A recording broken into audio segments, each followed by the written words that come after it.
a little bit about where we are and what we're trying to do today.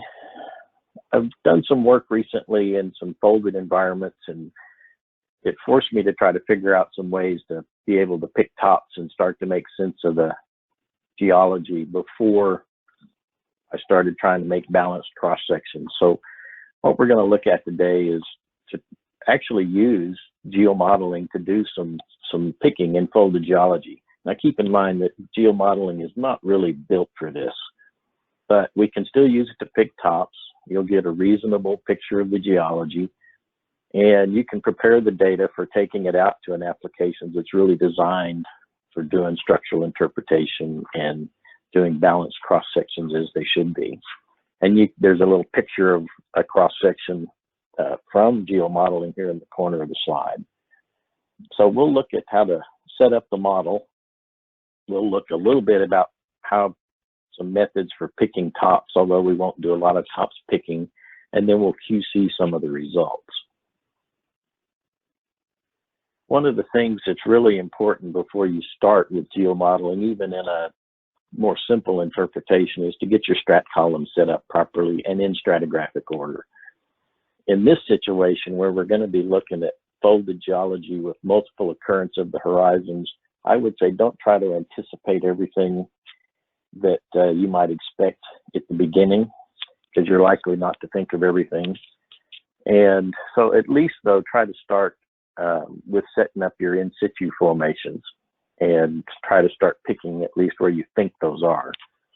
And then as you find repeated section, add those to the strat column and to the model.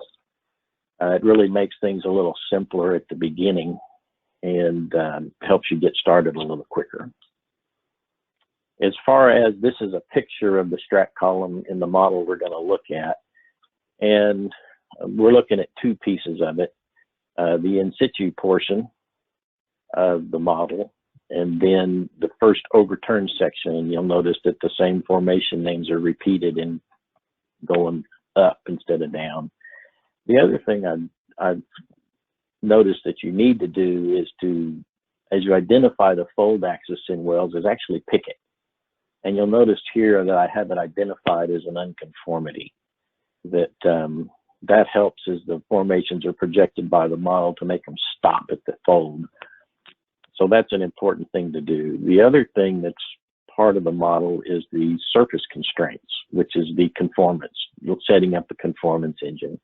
It's good to at least have some initial setup for this, and probably where you start won't be where you end up, because I've noticed as I work and I get more tops picked, I'll shuffle the conformance to try to work with a formation that I have the most picks, or one that covers the most area within the model. So don't be concerned with trying to get your conformance exactly correct or stratigraphically correct at the beginning. Work with what makes the model function at this point. And you can see here some of what I've done. I've got the Woodford top conforming to the Hunton, and then all of the tops below the Hunton are being controlled right now by the top of the Simpson or the bromide dents, and all of the formations are being pushed up at that point into the Hunton, and the Hunton is an unconformity as well, so that they will truncate against the unconformity.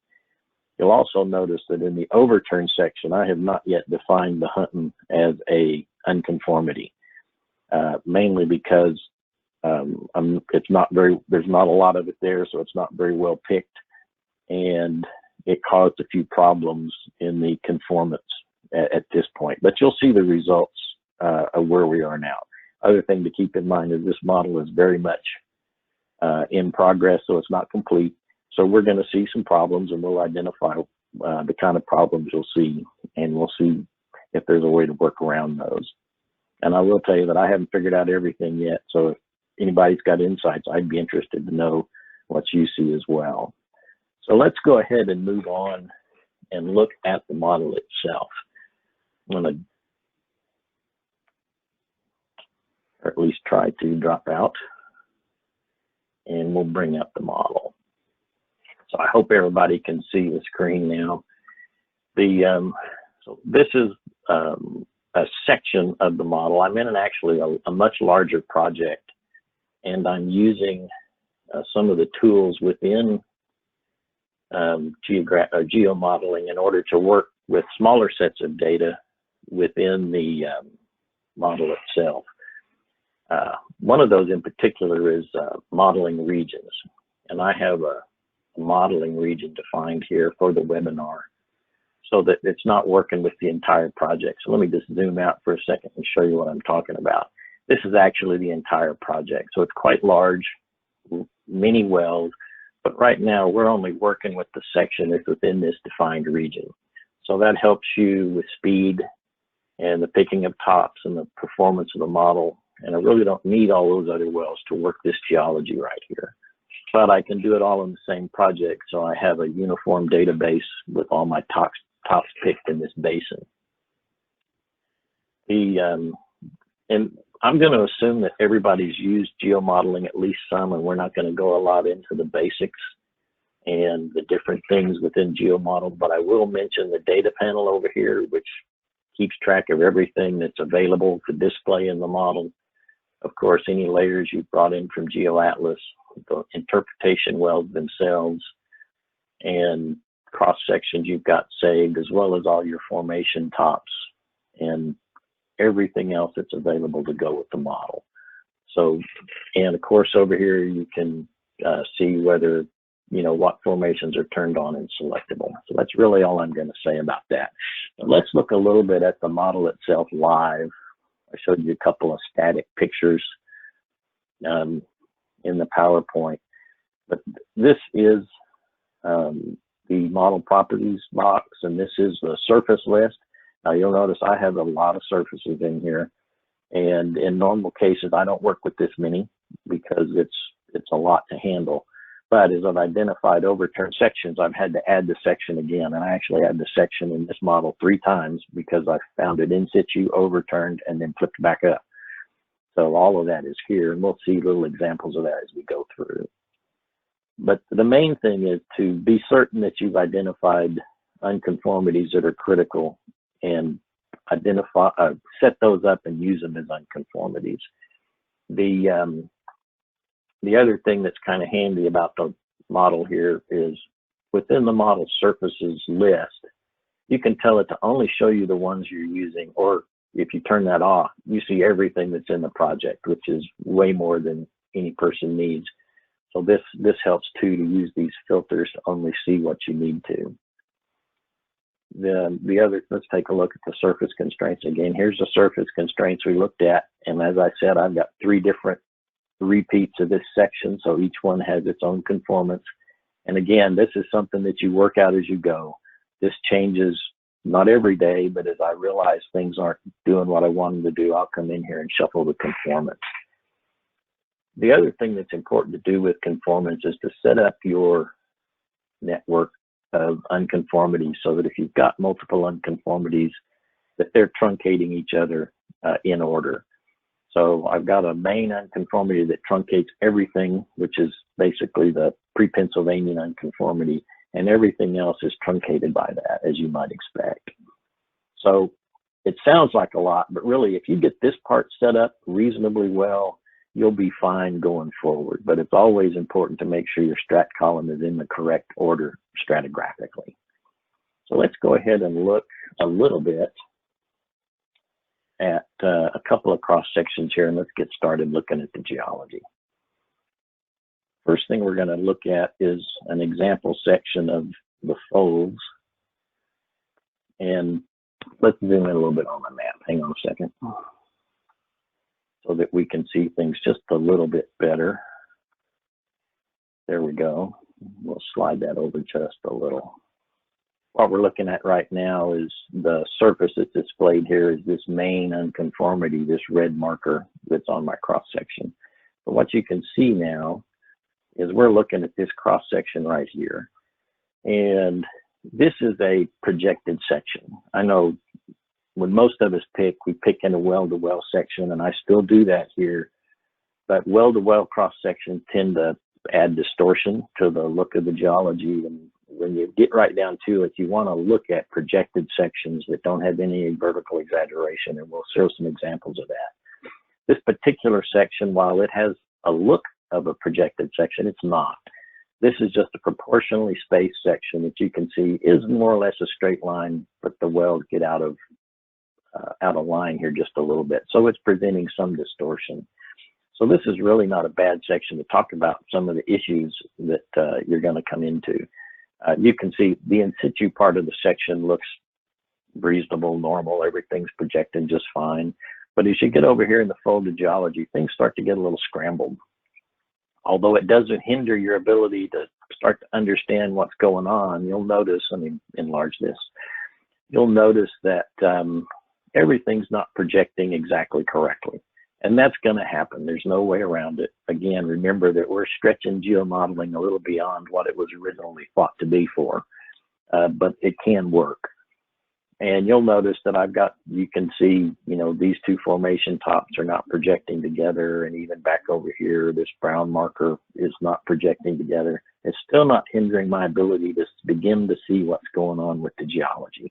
Even here, you'll notice that the projections are not lining up quite right. So, and again, remember, none of these are going to be balanced cross sections, because that's not what we're trying to do here. All we're trying to do here is pick tops and get the beginning of the understanding of what's going on. Now, here's our fold axis in this particular location that I've been picking it in the wells. So the formations are trying to truncate it to fold and to end things properly.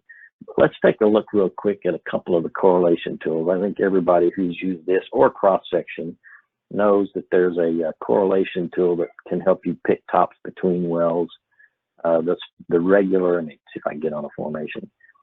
The regular tool up here at top to create a correlation log tool, where you can draw a box around a section of a well. Once you selected a top, you'll notice I selected a top first. And then you can pick, my cursor is anchored at that top that I had selected, and I can pick this up and move it over to another well and correlate with the well on top of another one. And when I get in the right place, I just left click and it picks the top in that well. I think everybody would be familiar with that tool, and it's quite handy. But to go to the next formation, I have to deactivate that. With my escape key, I can leave the tool active. I can select another top and then draw a new box, and then I go on and I can pick the next top. The other tool that probably doesn't get used quite as often is the type log tool, and it functions in a very different way. So I'm going to tell it to make me a new type log, and I'm sorry, this is kind of small, but we'll zoom in and look at this in a minute, where I can draw just around a well, around a section of a well, and you'll notice my cursor is not tied to it anymore. I can pick this up and move it over, take it over next to this well, slide it up and down, put it on top.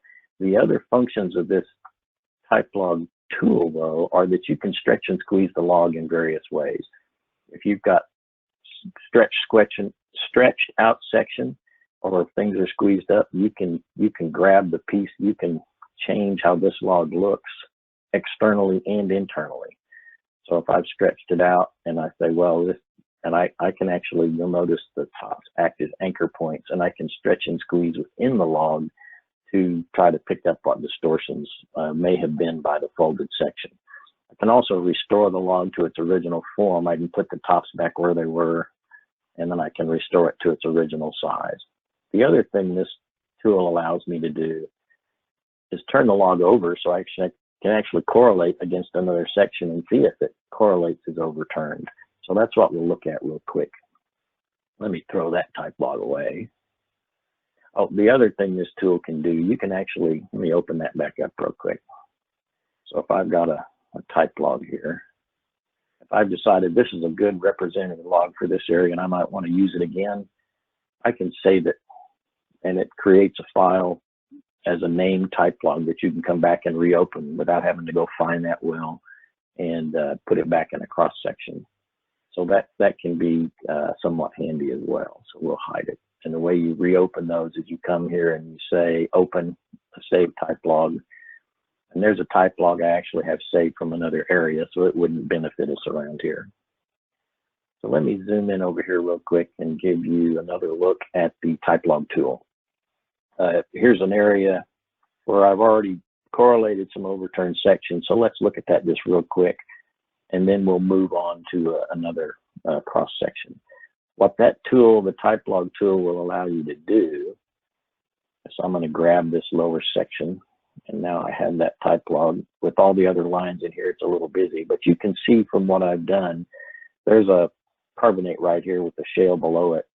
And actually, I'll tell you that it's the same as this carbonate with the shale above it, because this part of the section has been overturned. And what the type log allows me to do is flip things over and then come over and start correlating. And you can see it actually lines up reasonably well. Things are a little bit, the thicknesses are changed a little bit, but it actually is lining up pretty well. But I can go a little farther and say, well, if I squeeze that down, how am I doing? And I can sit there and make my correlations until I like the way it lines up. And if I don't think things are proper in the middle, I can do some stretching and squeezing until things line up, and then start picking tops. Now you'll notice that I activated the picking tool when I actually clicked on that top and moved it. That's the other thing this type log allows you to do. If I want to pick that top now, I've got it activated. I can come over here and I can pick it. If I'm ready to do the next one, I can click it in the type log. Now it's activated and ready to be picked. And you don't have to close this to change formations, so I can pick the next top. So let's close that, and we will move on to look at another section, and we'll look at this in a little more detail in a couple of minutes. So let's put this back over here. And let's see, sorry, lost my train of thought. So let's look at an actual projected section in that area, so I can show you how some of the distortion is removed. Now that section we just had open is this one, or the one we had was the blue one. Sorry about that. It was the blue one. Now we've opened an actual projected section that's 1-to-1. You can see this is the line of section. You can tell some of the distortion's been removed. I took the logs off so they wouldn't be in the way for this demo. But what you can see now is things are actually, when I take a projected section that has no distortion, the tops are still not truncating properly at the fold, but things are looking better. And it's starting to give me a look at the geology, even though the projections aren't correct and the cross section is not balanced. I'm still starting to get the understanding I'm looking for. I don't have the fold axis projected out far enough yet, so this blue marker's not being truncated, but that'll come out of the work as I get farther along. And you can probably cure some of this at some point by coming back and putting in interwell picks, actually forcing picks into the cross section between wells. I haven't done any of that yet. This model is strictly tops picked within the wells, and there's no interwell picks anywhere. But you can see that the understanding is there, and you're starting to see the picture of the geology and gain the understanding, even though this is really not designed to look for that. One thing I will say about this, I'm sorry, let me go back, is this is a cross section that's projected, and it is 1-to-1, so there's no vertical exaggeration or anything like that in it. These wells are all straight wells in this particular area, so there's no reason to look at wells and measure depth. But so these are all in TBD. So that gives you a good look at what you should be able to do as you get a little farther along building in your model. So let's look at actually picking just a little bit, and we'll look a little bit more into the type log tool. Just another little, now this is a well-to-well section that you can see on the map. It goes back and forth between the wells, and it's equally spaced, so there is some distortion in the geology, no doubt about that. And that's why you don't want to use a equally spaced section to try to understand what you're seeing. You're going to go eventually and pull projected sections through the model and see how things are starting to flesh out. But we can use this to take another look at how to correlate overturned sections and still be able to see the repeats, know where you've got problems, and hopefully cure them or mark them and come back and mess with them later. So let's go ahead and pull this open a little bit. And you can see that on the southern part of this section to the left, that this is the in situ formations. We've got one set of the geology, and it's all below the unconformity, sitting in a normal position. But then I've already done this work, so you can start to see that there's overturned sections sitting over here where we're getting into the fold. So let's take another look at this and the type log tool, just so you can see it one more time. And you can see that, actually, any one of these is probably pretty good, but you can see the section from the green marker down, and you can see this limestone right here is really the same as this section here going back up. And again, if we're using the type log tool, let's see if I can do something here for a little clarity.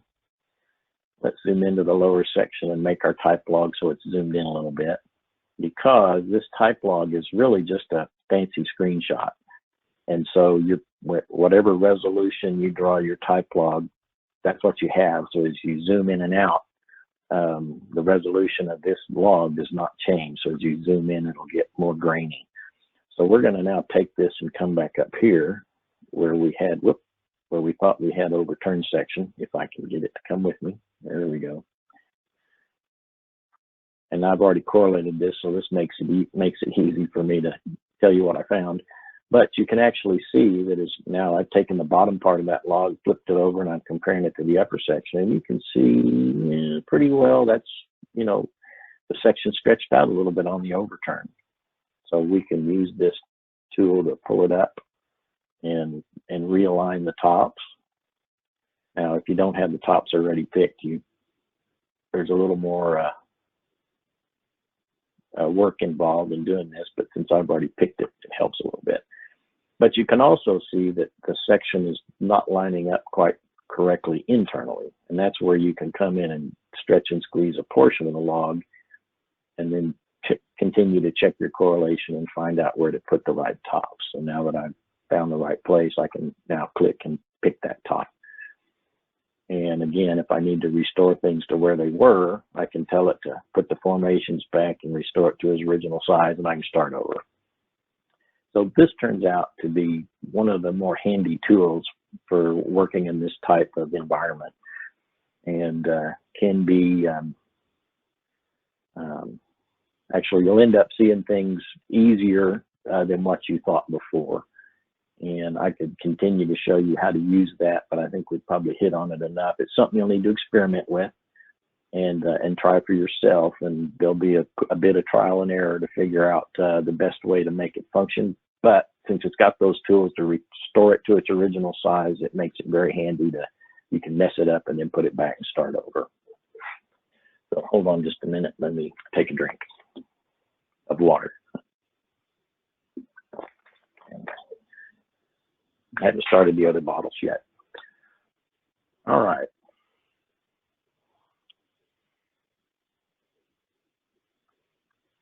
Let's also look, let me close this one. I've got another section down here that's even more incomplete than that one, just to show you that if you get stuck, I've actually saved this cross section and named it unfinished repeat section because I haven't figured it out yet. And this section is actually down here. And it again is a well-to-well section, so there are distortions in it. But if you get to a point where you're stuck, don't think you have to figure that out before you can go on. You can do what you can, save that as a piece, try to work around it. As you work around it, you may come back and be able to understand what's going on. The main thing you'll notice, I have not picked the actual fold axis in this section yet, but it does appear that there is definitely overturned section here. I mean, this is actually hunting for those of you that might recognize this geology. Here's my hunting section, the base of the hunting and the Sylvan Shale. Well, I appear to have that same thing here, except my Sylvan Shale is very long. It's quite possible that there is a fold axis down here.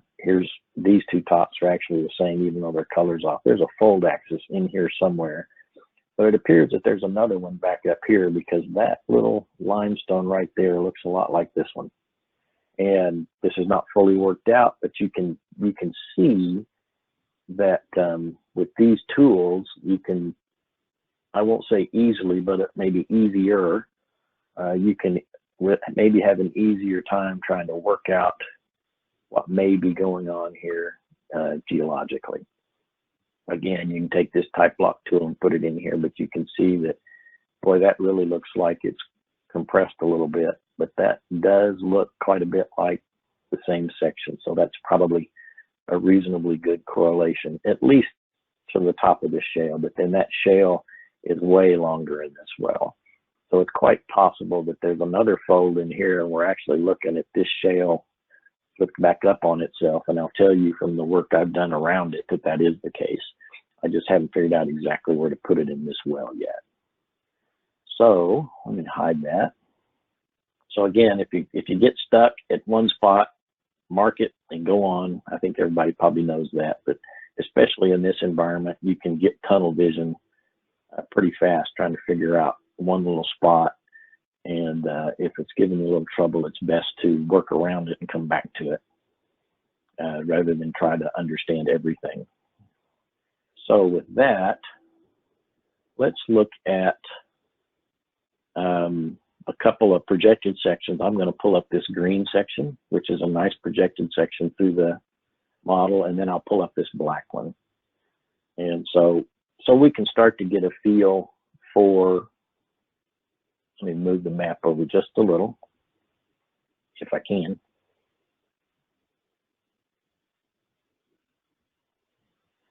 So you can see here's this projecting section right here. And you're starting to get a feel for what I'm seeing so far. We've got our in situ section down here to the south. Even though with the projection, see, we got a rogue right here. That top's going crazy because it's not been picked past the first fold, so it doesn't know really what to do with it. But it's not hindering my ability to see what's going on. I've got one set of the first fold and the formations are flipped over. Then I've got another fold and they're flipped back up. And they've all been truncated by this major unconformity. But you can kind of see I've color-coded some of the formations so that you can get an eye on what is going on here. So what we've been able to do is, even though we're not built for this particular functions, we're not going to be able to create balanced sections. We're not going to be able to do everything we need to do in a structural sense, but we can use this to pick the tops, reasonably understand the geology, and take it to a point where now we've got all our tops. We can pull our tops out and put them in another piece of software that's designed for this structural aspect of the interpretation. And we've got all of our information contained in one spot. And if we need to make modifications, we can make the modifications here, send the updates to our structural geology package, or bring changes from our structural geology package back to here. One more cross section. Let me pull up this black one because it covers a little bit more part of the model. And let me enlarge. Well, I won't enlarge this yet. This actually goes a little bit outside the window farther south. So let me enlarge this one, and you'll see pretty much the same thing we saw in that other one. It just goes a little farther south. We're still having that same top who doesn't know where to go because it's not picked in the intermediate part of the model yet. But we are still seeing the same general thing. We can see our in situ formations, we can see the overturn, and we can tell, even though most of it's been truncated, there's another overturn and sends the formations to the north. Now what you will see in the down dip part of the model, there are some issues going on down here, and I'll say that it's because there's another thrust down here that has not been picked out yet. So when we get down here, the model's having a little trouble projecting the tops in the right fashion. And you'll see there's actually a well here that's directional. While this is a projected section, it is showing the wells in their correct deviation if they have deviation surveys. So I would say, you know, the only limit to what you can do with GeoGraphix in general, and geomodeling, is mostly limited by what you can think of. You can make the software do just about anything that you want it to do.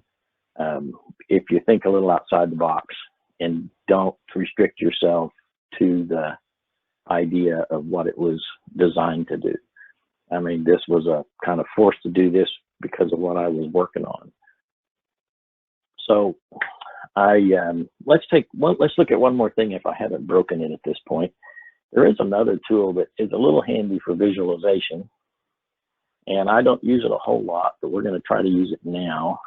Actually, before I do that, let me close some of these cross sections just a moment. I'm going to get some of these out of the way because they will show up in the model. Sorry about that on my screen. Okay, here we go. So the first thing you'll notice when we go to the 3D view, the two cross sections I still have open are active in the view, and I can see those two cross sections in perspective and in their proper geologic or spatial location with the tops picked as I have them picked, and even the bad projections that are going on. But one thing that you can do in here that when you get enough done and you're trying to visually understand if you've got things the way they should be, let me turn these two off for a second and see if my model's still intact. I'm going to turn on the lower viola pick. Oh, nope, I've messed it up. Somewhere in the process of what we're doing here, I've broken my projection. But let's see if it'll still show us what we want to see. So if we look at the first overturn to that marker, yeah, you can see a little bit of it. You can start to see that there's the overturn section. Here's the in situ section down here. A little bit of over projection. It's not corrected yet because I haven't picked out the fold axis. But then this thing is flipped back over and occurs again up here. So the 3D view can be helpful. And I haven't figured out yet why sometimes the projection doesn't look right in 3D view when it looks right in the map, but considering how complex this model is, I'm not overly surprised by that. But there you can see that that's that marker right there. And, like I say, I don't use 3D a lot, so my ability to show you how it works is a little limited, but it's something to play around with, and as you use it, you'll get more efficient. Hopefully I will too. All right, I don't think that I've overlooked anything. I hope I remembered everything I wanted to say. And with that, I will turn it back over